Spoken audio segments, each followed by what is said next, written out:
In a few hours' time, European finance ministers will meet in Brussels amid growing concerns that a number of countries in the Union are again on the brink of a debt crisis. The President of the European Union has even described it as a crisis of survival for the Union itself. One of the biggest worries is Ireland, with increasing speculation that it'll require more assistance from the EU. Europe correspondent Philip Williams reports. The Christmas lights are up in Dublin, but the economic prospects are dimming by the day.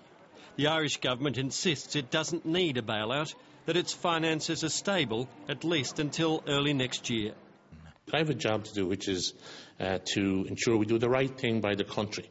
That means both in terms of our national decisions and in terms of how we conduct our international obligations as well. But increasingly other vulnerable countries like Portugal are urging the Irish to put pride aside and ask for a Eurozone bailout sooner than later, fearing a run on weaker nations will damage everyone. I think the European partners of Ireland are very much concerned about the effect of the spillover from the crisis here onto the other peripheral states and ultimately onto the core countries like Germany, France, Italy and Spain. Eurozone finance ministers are meeting shortly to discuss the renewed pressures. The Irish people are waiting too to see which way their government jumps. It's hard to know whether it'll be good for the country or bad for the country. If it has to happen, it has to happen. And maybe a quick, sharp solution might help. It probably won't help Paul Ebbs and his wife Jerry. He's just been laid off his construction job. She's seen her wages slashed in the public service.